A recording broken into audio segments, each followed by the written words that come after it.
గత కొన్నేళ్లుగా వెండి మార్కెట్లో చోటు చేసుకున్న పరిణామాలు అందరినీ ఆశ్చర్యపరుస్తున్నాయి. కేవలం 3 ఏళ్లలోనే వెండి ధర 3 రెట్లకు పైగా పెరిగాయి. 2010కి ముందు కిలో వెండి 30,000 రూపాయల లోపే ఉండగా 2020లో 70,000 రూపాయల వరకు చేరింది. అయితే ఆ తర్వాత 40,000 రూపాయల లోపనకు భారీగా తగ్గింది. 2022 వరకు కూడా 55,000 సమీపంలోనే కొనసాగింది. కానీ 2023 నుంచి దీని జోరు మళ్లీ మొదలైంది.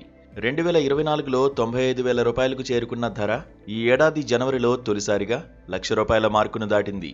ప్రస్తుతం వెండి ధర ఏకంగా 1.80 లక్షల రూపాయలను దాటి రికార్డు స్థాయిలో ఉంది. ఈ ఊహించని పెరుగుదల మార్కెట్లో కొత్త చర్చకు తెరలేపింది. వెండి ధరలు ఇలా రికార్డు స్థాయికి పెరగడంతో గతంలో తక్కువ ధరకు కొనుగోలు చేసిన వ్యక్తులు ఇప్పుడు లాభాలు స్వీకరించేందుకు ముందుకొస్తున్నారు. ధరలు తగ్గుతాయేమోనన్న ఆందోళనతో వచ్చిన లాభాలు చాలు అనే భావనతో చాలామంది తమ వెండిని విక్రయిస్తున్నారు. దీని ఫలితంగా దేశీయంగా వెండి అమ్మకాలు భారీగా పెరిగాయి. The India bullion and jewellers association లెక్కల ప్రకారం గత వారంలోనే ఏకంగా 100 టన్నుల వెండి అమ్మకానికి వచ్చింది.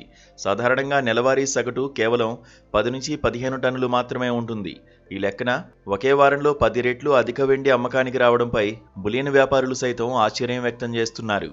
ఈ భారీ స్థాయిలో వెండి అమ్మకాలకు ప్రధాన కారణం లాభాల స్వీకరణ. చాలామంది 2 లక్షల రూపాయలకు చేరుతుందనే అంచనాతో కొనుగోలు చేసినప్పటికీ ఇటీవలి ధరల దిద్దుబాటును దృష్టిలో ఉంచుకుని విక్రయాలకు మొగ్గు చూపుతున్నారు. అంతేగాక పెళ్లిళ్ల సీజన్, శీతాకాలం విహారయాత్రలకు అవసరమైన నగదు కోసం కూడా ఇళ్లలో నిలువ ఉన్న వెండిని, పాత ఆభరణాలను అమ్ముతున్నారని పలువురు మార్కెట్ నిపుణులు చెబుతున్నారు. పాత బంగారం, వెండి ఆభరణాలను మార్చుకుని కొత్తవి తీసుకోవడం కూడా పెరిగింది. ఇదిలా ఉండగా తమ దగ్గర ఉన్న మేలిమి వెండి దిమ్మెలు, ఉపయోగించని వెండి వస్తువులను కూడా ఆభరణాల తయారీదారులకు విక్రయిస్తున్నారు. వెండి ధరలపై అంతర్జాతీయ డిమాండ్ కూడా ప్రభావం చూపుతోంది. వెండి ఉత్పత్తి సాధారణంగా పసిడి, సీసం, జింకు తవ్వకాల్లో ఉప ఉత్పత్తిగా లభిస్తుంది.